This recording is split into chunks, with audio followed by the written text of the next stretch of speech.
Hey everybody, Liam Clisham here for another awesome Redshift tutorial. Today I'm going to talk to you about using a VDB animation inside of Redshift for Cinema4D. So let's go ahead and get started.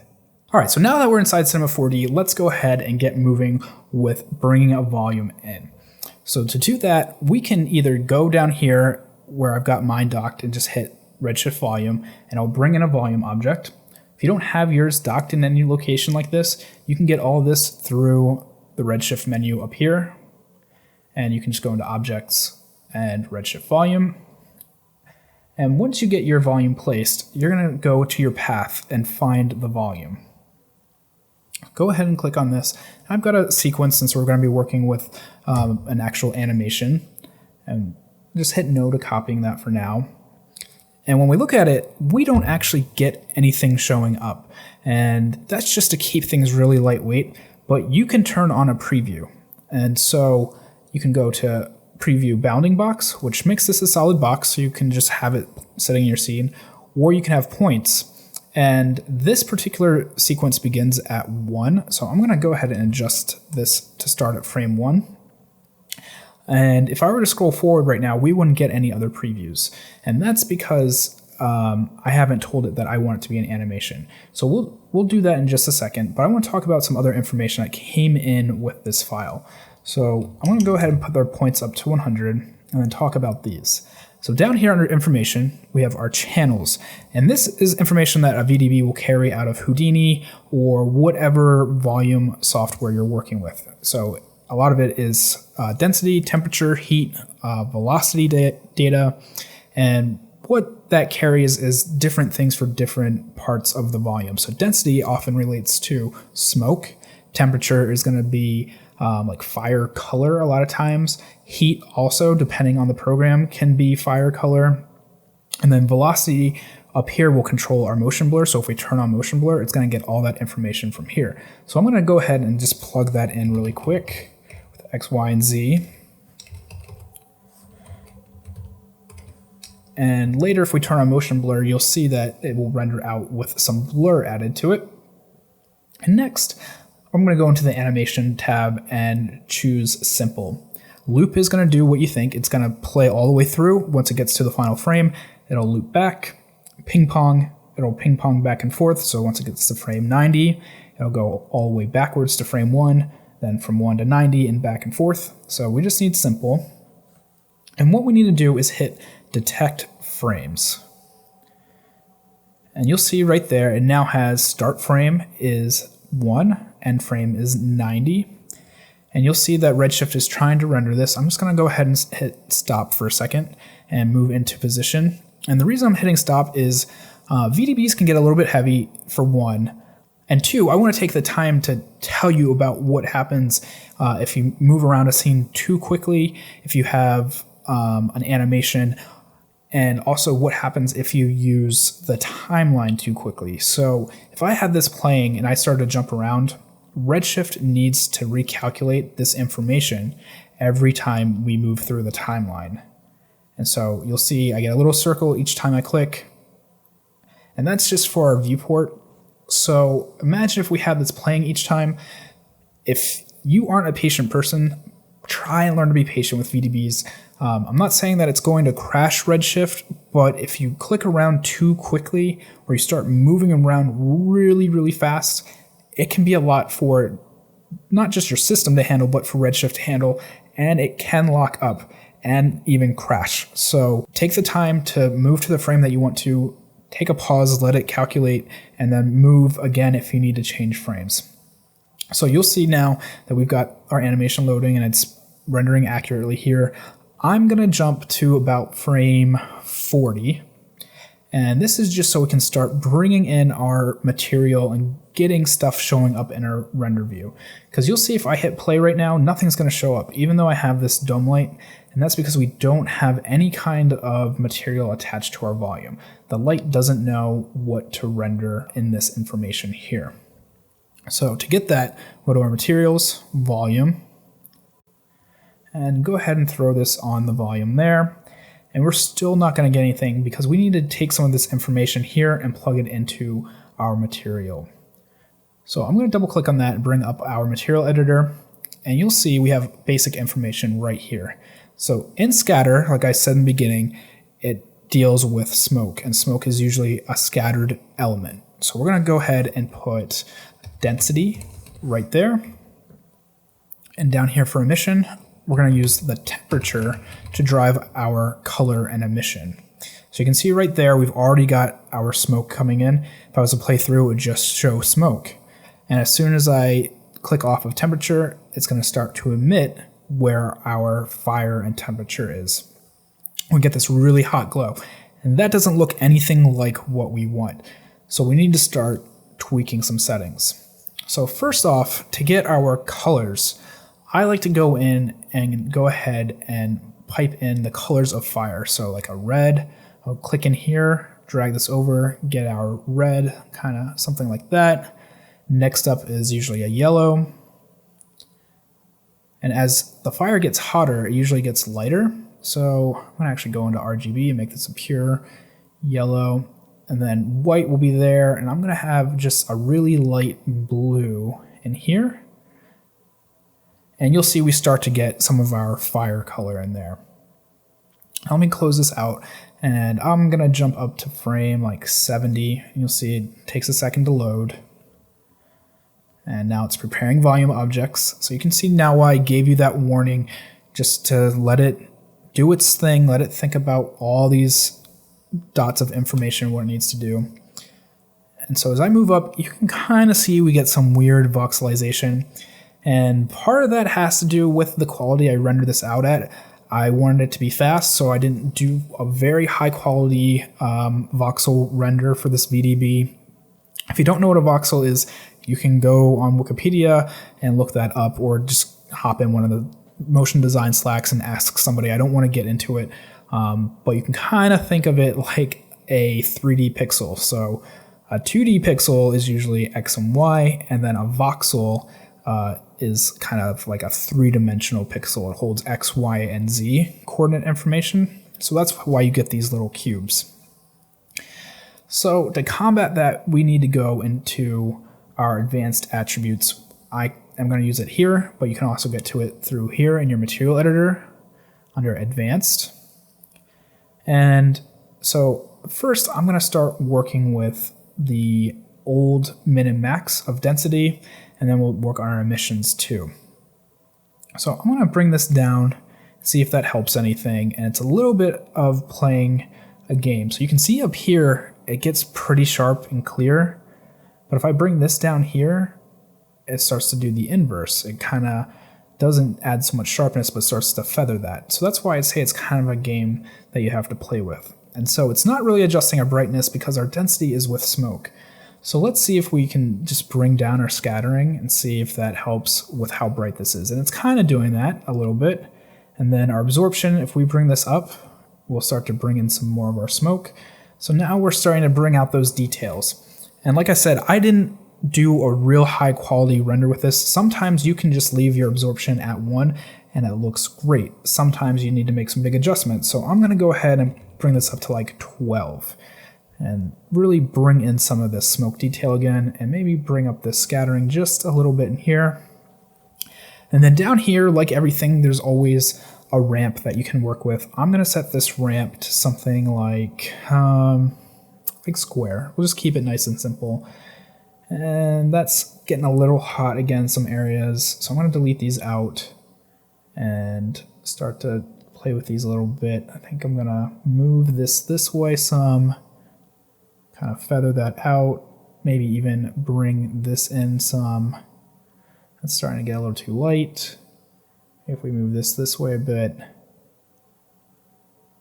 And then now it's starting to clean up a little bit up in here, but we still get this weird voxelization down here. So I think we need to start playing with our emissions a bit. So you'll see down here, if I start to scale this back, our brightness really starts to calm down, but we also start to lose this voxel detail that's happening here. We can see that a lot of this voxel information is just coming from our temperature. So if I go down to say 0.05, we start to get the information that we want, but it's not nearly as bright. Especially in the beginning, when we have our big explosion, we need some of that information. When we get it around the sides here, and then as we pop forward, it's still going to have some of that information in there, but it's going to be a little too smoky. So we have to figure out a happy medium. So what we're going to do is probably leave this at like 0.1 and start to adjust our remap settings in here. So I'm going to go back up to, say, 50 again, so we can have some of the smoke up here, but a real good bit of explosion happening too. So let that catch up. So the colors are looking pretty good. I can adjust those in a little bit, but I'm most concerned about the brightness. So maybe even like 0.25. There we go. You can start to see some of this voxelization happening. Maybe I need to go back up to 60 just to see where those cubes were happening again. And my experience working with Redshift is if you take the old mins and you start to bring them up, that's where you can really start to see more voxelization happening. So if I adjust this up, you can see this starts to get all jagged in there. If I do that down here, you'll see we very quickly lose some of the emission quality. But it also affects where our voxels were. So for density, it usually adds more voxels. It seems like for emission, it kind of takes them away. But it may be different depending on which program you render out of. So just remember, play with it a little bit, see what happens. I'm starting to like how this is coming together. We're starting to lose that voxelization in there. That's just remapping the old. You can remap the new. So what happens with the new is it takes the information that you've given it here and it applies new ratios to them for black and white. So if I look now, we still have a little bit of that voxelization. I'm going to bring this up just a little more, maybe like 0.125. I think we're starting to clear that out pretty well. And if I bring this back up, starting to look pretty good. We're starting to lose that voxelization a little bit in those areas that is really bothersome. And then in here, we don't really have any jagged, so it's looking pretty good. I'll just show you what the new max does. So you can see if I bring this back up, it's working with new ratios. And we start to get this voxelization again. So we can maybe bring this up again, bring this up in here, just try and find that ratio that really works best for us. And yeah, I think I'm kind of liking 0.15, 16. Let's try 0.135. It's looking pretty good. I think the only way I'm going to combat these little areas is just with a higher quality VDB render, but you can see all in here, these little wisps are looking really nice, and you can control all that when you export a VDB too. So let's go ahead and start bringing up our scatter a little bit more, see if we can make our smoke look a little bit more fluffy. Scatter is also going to affect how emissions scatter through the clouds, so the more of the coefficient you have, the brighter the scatter is going to be. So maybe like a 1.65, something like that. And we can play with the scale of our brightness again, so if you want like a really big bright blast, you can bring that up there, and I'm not even at 2 yet, and that's getting really bright, so let's try 1.25. It's still a little bright for me. I think it may just have to do with how hot this gets so quickly, so I'm going to start moving these around and adjusting how hot and how quickly that happens. So you can see this is our black, and as I move it up, it starts to eat away at the edges here. And I'm going to bring our red back a little bit. Maybe get some more oranges in here. And kind of bring our blue into there a little bit. So you can see very easily that we get a lot more hot areas just by sliding that. So as soon as I let go, that gets updated in there very quickly. I think I like that a little bit more. I think just to give it even more control, I'm going to throw an orange in here. Maybe a little bit closer to like a yellow orange. That way I can really push this up into here.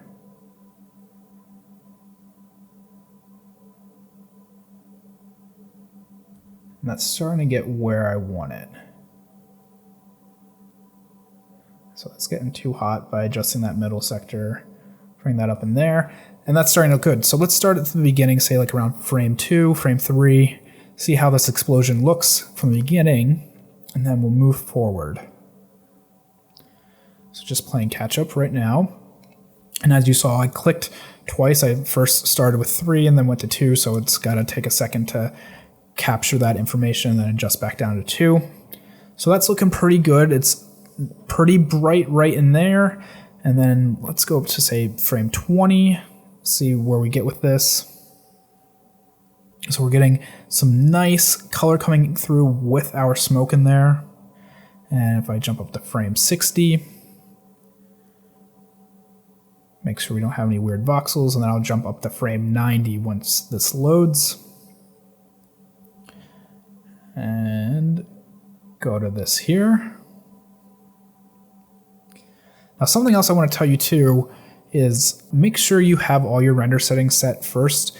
How it looks at all this information is going to be vastly different if you have, say, no global illumination on, or if you're only doing brute force, or if you're doing brute force and a cache. So let me just show you in here. I've got brute force on and an irradiance point cloud, and I've got my numbers turned up just as I usually render my stuff. So if I turn these off and we let it load again, you'll notice that this is going to change quite a bit. At least in my experience, it has. And you'll get a little bit different lighting values and hot and cold areas and things like that. So let me just jump to a new spot. So it looks like it's still doing a progressive render for the last load.